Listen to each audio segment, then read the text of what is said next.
Salut amis brasseurs. Aujourd'hui, je vais vous présenter le fermenteur Fast Ferment. Dans un premier temps, je vous propose de déballer le carton ensemble. Alors, quand on ouvre le carton, on trouve un premier sac en plastique qui contient un certain nombre de choses.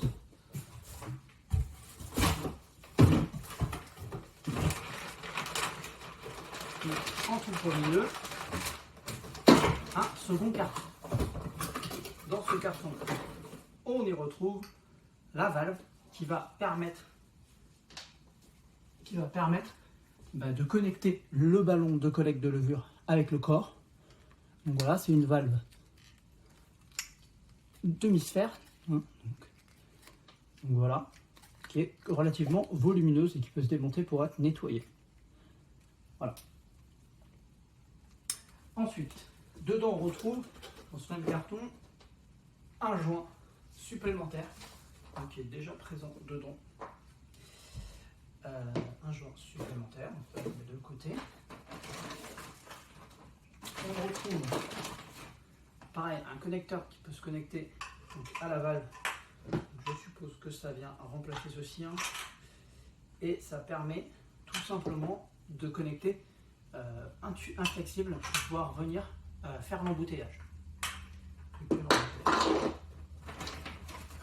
On retrouve un barboteur et un couvercle pour le Fast Ferment avec un petit joint qui va bien. Donc on met le petit joint et le barboteur. Voilà, dans le couvercle, il y a un petit joint ici aussi, enfin un gros joint un petit peu autour. On retrouve un clip qui permet de contrôler le flux en mettant le flexible, pour le flexible qui est dans le carton. Donc c'est-à-dire que le flexible, quand on va utiliser, quand on va faire l'embouteillage, il y aura le flexible ici, ça va se mettre dans le flexible et ça va permettre ou de couper complètement l'arrivée ou de réguler en fonction de l'écart. Ça va venir pincer le flexible. Un ruban PTFE, donc ça permet, ça doit être mis sur l'ensemble des filetages. Voilà. Un ensemble de visseries.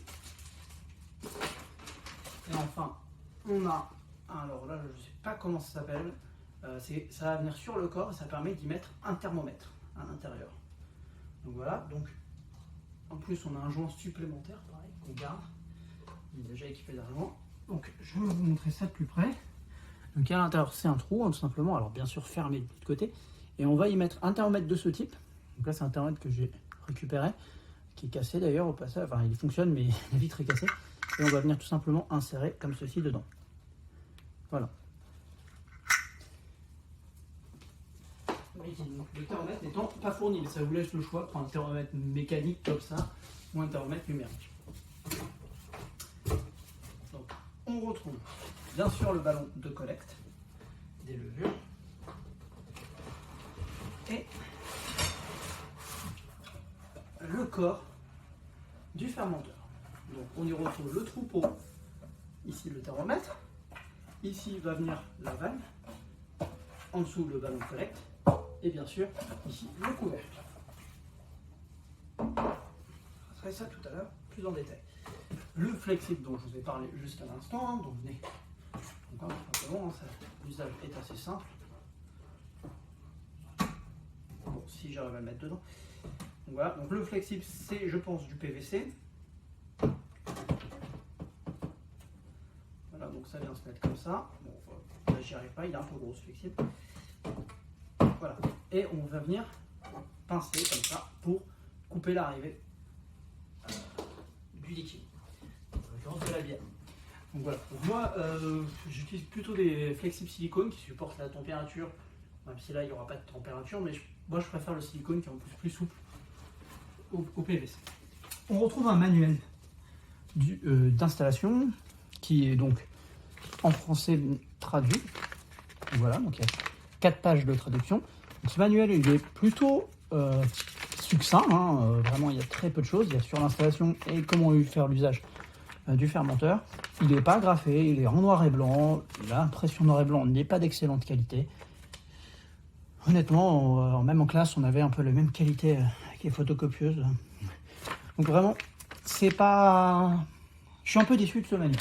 Je m'attendais à beaucoup mieux au vu du prix. Alors, les barres de montage du socle.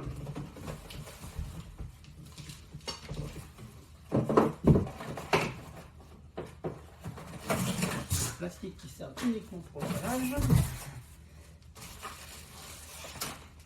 Un premier cercle du socle qui va faire. Donc ça, c'est certainement la base au sol. Et un deuxième cercle. Ah bah non, je ne sais pas lequel est la base au sol alors. Deuxième cercle qui est... donc ça, c'est plutôt celle-ci, la base au sol. Voilà, et l'autre qui va être la base qui va venir ici.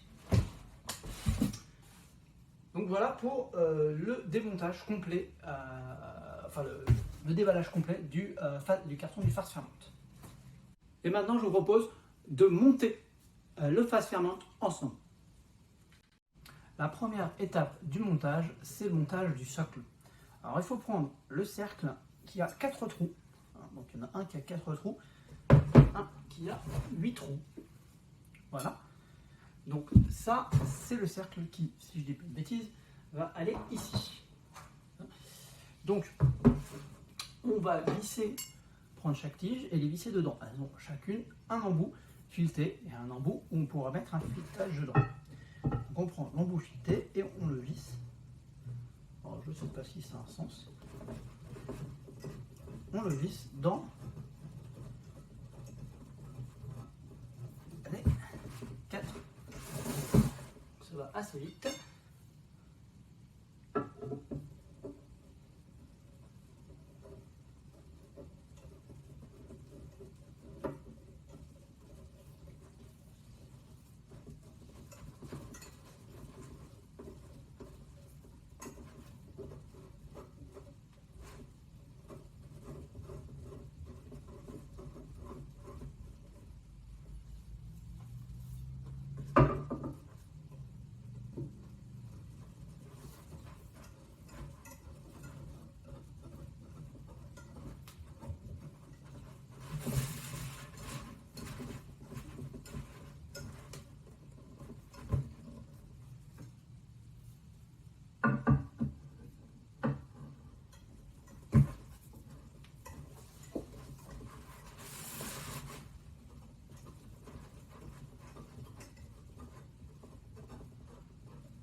Donc ça c'est assez simple. Et après, alors juste préciser, on va donc visser les vis en plastique. Donc là dans le visserie, on a un ensemble de vis. Donc voilà, on a des vis en métal, comme ça, qui sont petites et grises, et des vis qui ne sont pas du tout en plastique, mais qui sont noirs. Donc on va prendre le cercle. J'ai aucune idée de comment ça va se mettre dedans. Mais ça doit bien se mettre d'une certaine manière ou d'une autre. Voilà. Et donc en fait on va mettre les vis noires dedans.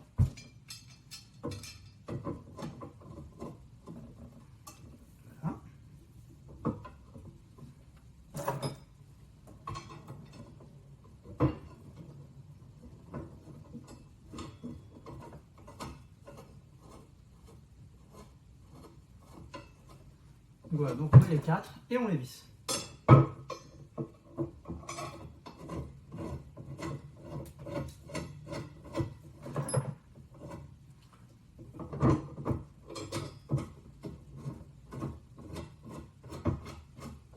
Alors je précise, on en a en fait 5 dans le sachet et c'est normal. C'est prévu à chaque fois une pièce de plus, d'après ce que j'ai compris. Là tout simplement, voilà.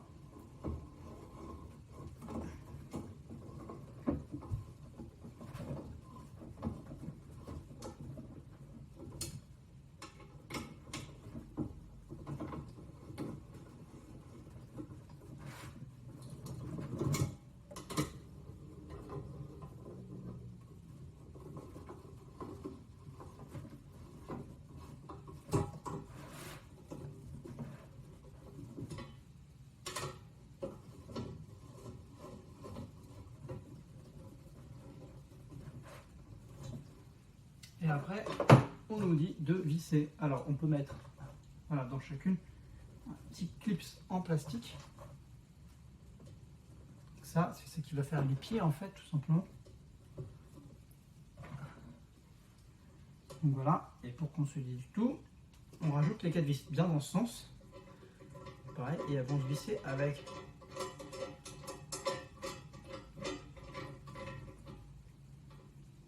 pas pourquoi ça se visse, ça ne devrait pas se visser, mais bon. Avec les embouts noirs ici. Je suis un peu étonné, mais bon. C'est bien ça. Pareil, donc on les met dans le trou normalement. On va les visser, je sais pas pourquoi. Pareil, on a une vis en plus. Hein. Voilà. Donc voilà, donc on a les écrous, hein, tout simplement. Voilà. Alors là, il n'y a pas besoin de serrer comme une brute. Hein.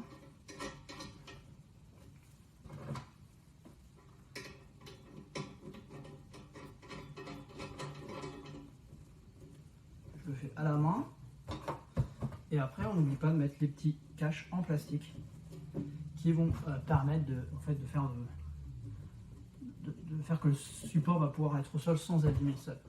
Donc on a un écrou en plus et un support en plastique en plus. Pareil, je le mets de côté. De côté, c'est-à-dire pas par terre. Donc voilà, le support est monté. Donc ça, on n'aura plus besoin. Le support est monté et on le retourne parce que c'est comme ça qui se met et pas dans l'autre sens. Voilà. Il n'y aura plus qu'à, quand on posera, ça va venir comme ceci. Alors, petite précision sur la valve, donc qui va permettre de connecter et déconnecter le ballon de levure. Donc le principe est simple. Ici, contrairement à ce qu'il y a écrit, s'il y a écrit flow, mais ça n'a rien à voir. Ça, c'est ce qui va venir se connecter au fermenteur. Et ici, là, c'est là où va venir se connecter le ballon de levure. Alors, ce qu'il faut savoir, c'est que ça se démonte comme ceci. Donc, bien sûr, quand on a fermé le robinet, on récupère le robinet. Et ici, on peut connecter le bouchon, qui permet de connecter un câble derrière. Et une fois qu'on a bien fermé ici, qu'on a bien fermé le tube, on peut rouvrir. Voilà. Autre précision, ici, il y a le joint. C'est ce joint-là qu'on a en double. Donc il s'enlève, hein. Je ne vais pas l'enlever là, et qu'on peut changer quand il est usé. Voilà. Alors, parmi les étapes de montage importantes, c'est le montage de l'ensemble des parties filetées. Donc soit on a deux, en l'occurrence, le thermomètre et la valve, qui ne se retire pas durant la fermentation, mais qu'on peut retirer de temps en temps pour nettoyer. Donc ça, vous pouvez racheter du joint PTF, des rubans PTFE partout. Donc c'est ça qui va permettre d'assurer l'étanchéité complète. Donc en plus du joint qu'il y a ici, mais par exemple sur cette partie-là, on n'a pas de joint du tout. Hein, c'est uniquement le PTFE qui va assurer l'étanchéité. Ce qu'on fait, il faut bien suivre le sens du filetage quand on le met. C'est bien précisé dans le manuel. Ce qu'on fait ici, tout simplement, on prend et on suit le sens du filetage. C'est ça qui va assurer l'étanchéité de la pièce.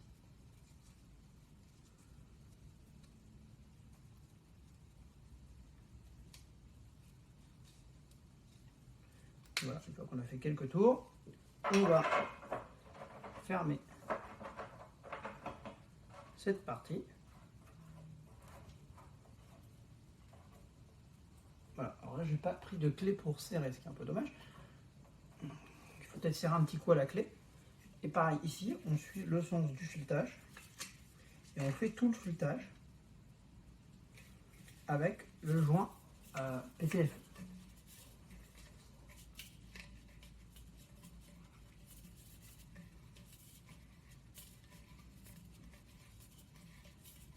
Voilà. Ah, petit truc, je ne l'ai pas tenu. Donc on recommence. Voilà. C'est mieux.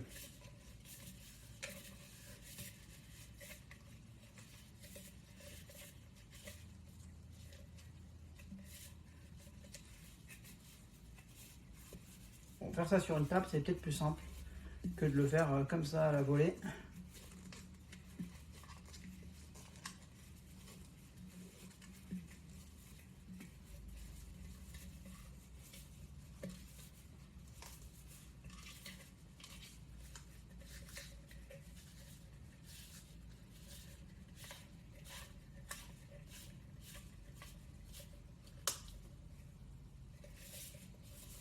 Voilà, une fois que c'est installé,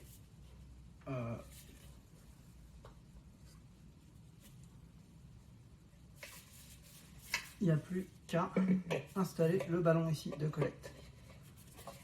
Voilà.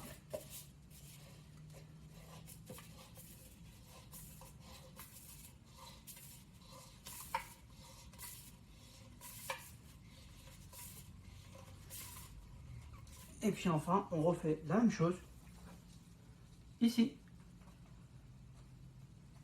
Donc au début on tient, on ne fait pas comme moi tout à l'heure. Et on fait des petits tours, plusieurs petits tours.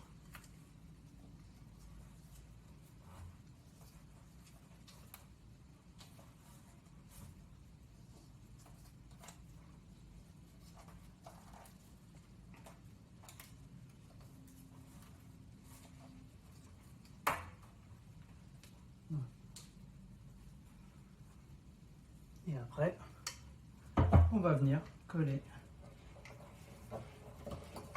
le raccord.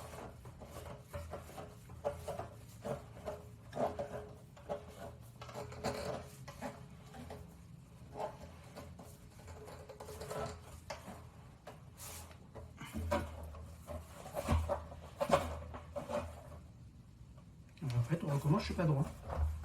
Comment j'ai fait? Compte, mais je suis pas dans le tas de vis.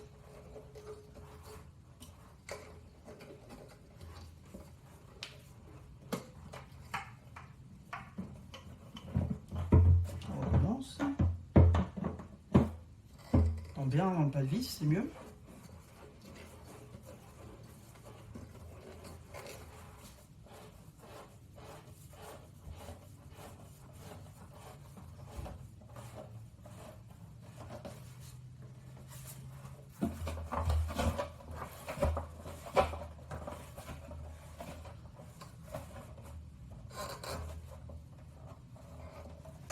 Et voilà, le ballon de collecte.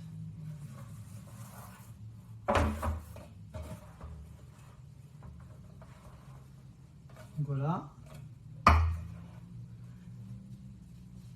Et une fois qu'on a fait ça, on n'a plus qu'à connecter. Hein, voilà. Donc bien sûr, je n'ai pas précisé, il faut bien tout nettoyer avant de faire l'installation. Donc voilà, c'est prêt à être utilisé. Donc voilà l'usage. Ici, le robinet qui est fermé. On ouvre, ça ouvre le robinet pour la collecte des levures. Donc ça va faire tomber la bière. Pendant la fermentation, on laisse tout le temps ouvert. Juste avant d'embouteiller ou entre deux fermentations, on ferme le robinet.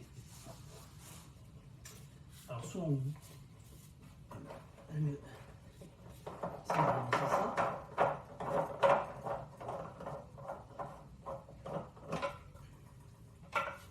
De connecter, par exemple.